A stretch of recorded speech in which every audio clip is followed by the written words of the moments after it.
Welcome back to Tape Don't Lie, or should I say the Duke edition of Tape Don't Lie, as we focus in on Cassius Stanley. And Tim, this man was phenomenal at Duke when you think about his athleticism and his leaping ability. And a big reason why Trey Jones averaged 6 assists on the season was because he had Cassius Stanley running the wings, and we saw a lot of them connecting on lobs. Yeah, and the lob could be like over the backboard for this guy, because if I had to put an emoji to describe his game, it would just be the mouth wide open, like, wow. And when you watch his tape, you could see why GMs are looking at the athleticism and they go, oh boy, if you have this, because this can't be taught, that means you're going to be able to defend if you give it the energy and effort. And then if that offensive game comes along, whoa. Tim, we got to start with athleticism when you talk about Cassius Stanley. Only a freshman, but this dude, when he gets a free run at the rim, it's Vince Carter-like. And I don't throw that comparison out lightly. Like, you see that, and shades of Vince Carter come to mind, right? This is a guy that beat Zion's vertical leap when the testing day was happening at Duke before the season last year. So he has that in his body. I need an emoji to describe this dunk. I got you. You're going to use the bars emoji, right? So the bars that go straight up, that's the emoji that we're going to put on Cassius Stanley. When he gets on the runway, he's taking off. So he starts low and then just goes to the highest peak, because that dude is phenomenal with this. But what's great about Cassius is that he's powerful when he goes to the rim. When his mind is made up, you see him when he attacks this lane, head up the entire time, and you see defenders just part. They part like the Red Sea because they know he's coming down the lane. They don't want to be in that highlight. Hell, I wouldn't want to be in that highlight if I was defending Cassius Stanley, because if you jump, you're going to be on the opposite side of that highlight, and that's being talked about on social media. Yeah, you and I don't know anything about this, but I've heard this for guys that could jump like this, all right? When you can jump like that, guys like get out of your way. Like, think about how many more points, Cam, we would have scored if we knew when we were coming down the lane, cats were going to be getting out of our way. You're right, because guys don't want to be posterized, and you could have got yourself maybe a bucket or two extra. The athleticism is just flat out sick. One downside is, yes, only 1 year at Duke, but he's going to be 21 years old in August. I don't want to say he's like a grandpa, but you got guys in this draft that are going to be like 18, like that. They still got like the peach fuzz on their face a little bit. Like, he's a little bit older, and I think you can see his body a little bit further along than maybe some other guys in the draft.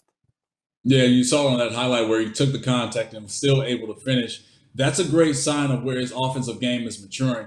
But this here has to be the best lob and dunk of the college basketball season. And what's great about this, Tim, is that he knows the play is coming to him. So you're going to see him wipe his shoes off. He knows the play is coming to him, but he's not going to give it away. He's patient, and then when his time comes, he does that.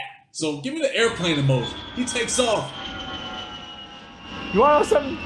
You should even get an assist on that, because you had nothing to do with that play, my friend. You know what I mean? Like, you can't go down and be like, I got that assist. Like, that pass was terrible. I forget about this play. Let's go back to the other play, because that play was crazy. I mean, that was just like unbelievable. But he has that ability to go up there. And the comparison when I saw him play, because the athleticism that insane, is Derek Jones from the Heat. Now, you may not know him, like, as if you're just a casual basketball fan, but he was the guy that was in the dunk contest this past year against Aaron Gordon. He ended up winning. I think Aaron Gordon's still mad. He's like singing bad rap songs about all that, but like, that guy can fly. I just wonder, can Cassius Stanley, can he jump in the hoop? Because if you can jump in the hoop, that's it. I'm naming my next kid Cassius Stanley Doyle. All right, Tim, we talked about Cassius and his explosiveness, his athleticism at the rim, but let's look at his speed and transition and how quickly he's able to get out on the break. Yeah, I mean, this is what you absolutely know what you're going to get. Like, when you draft this, you know you're drafting complete, utter athlete at elite level.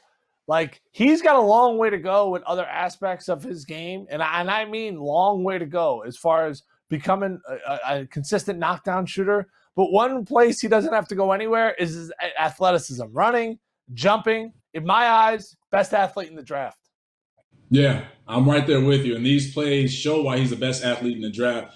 And here's a little change of pace right here. You notice he's going 2-on-1. He's in transition. So you see him slow up just a little bit as he crosses half court to set up Cole Anthony. He's not worried about Cole Anthony. Like you're never worried about that first defender in your face. You're more worried about the second guy coming over the top. But the second guy knows that, wait a minute, that's Cassius Stanley. He can really jump high. I'm not jumping anywhere near that. He knows that, and he goes and he just finger rolls that shot in. But this is why he's the best athlete in the draft right here. Odell Beckham Jr., yeah, that's what Cassius transformed into for that catch. And he went back to himself for that finish. You know, I've played in the dome up there at Syracuse multiple times, and it's hard to pick up on the ball. Like, you feel like when you're shooting a three, it's a free throw. When you're shooting a free throw, it feels like a layup. Like, that is not easy. In traffic. Oh, by the way, he scored the basket, too. Like, that looks easier on film than it is in real life. I do have some fears, though, about his total offensive package. Like, I get it. You know, you're athletic, you jump, you can run, all that stuff. But, like, the comparison, Derek Jones is like a role player off the bench, and his offensive game is really just dunking the ball. Do you think you can have sustainability if you're just an athlete, Cam, at the next level? Well, depending on what that size is for you. Now, remember, Derek Jones is about 6'8", 6'9", could be 6'10", depending on who's putting that information in the book and how close they are with Derek Jones. You know, athletes got to add a couple of inches to their height all the time. No, I think that's a good point. I think that's a good point, Cam, because, like, breaking down his tape, they got him listed at 6'5", Cassius Stanley. And then went somewhere else, they got him listed 6'6". Like, I listed 6'6", but I was really 6'4". Like, we got to start telling the truth here about all this stuff. Yeah, one of my teammates listed himself as 6'3". He was really like 5'11". So that was always a running joke that we had with him, because when other teams would come and play us and they would walk on the court and they're looking for him, and I'm like, yeah, that they make eye contact with him. Like, wait a minute, you're not 6'3", dude. You're just 5'11". You're shorter than me. But getting back to my point, no doubt about it. And I want to know, Cassius Stanley, are you wearing stilettos when you're playing college basketball? Like, you know what I'm saying? Like, you add an extra 2 inches, you don't got the heels on. Can he dunk like that in high heels? We talk about best athletes in the NBA draft. I think you're looking at the best athlete, and someone's going to end up taking a chance, because you can't teach the running and jumping at this elite of a level. But as far as the total offensive package, I got to give the question mark emoji, because I think there's a lot left to kind of be discovered. Tim, we saw the athlete that Cassius Stanley is, but one question that a lot of teams have is, can he score the basketball without running up the court in transition? Can he do that in half-court sets? But he showed it that he can do it at Duke when he shot a very solid percentage from the three-point arc only as a freshman. And you see a little bit of the range that he has. He has a good form and a good shot. Yeah, I like the way that he's preparing it on the catch here. You know, getting his footwork ready. And no doubt about it, it helps when you play with a guy who's a little more experienced in Trey Jones as far as getting you the ball in the right spot. But any good shooter knows you got to be ready to shoot. I think the shot looks pretty good. I think the release looks pretty good.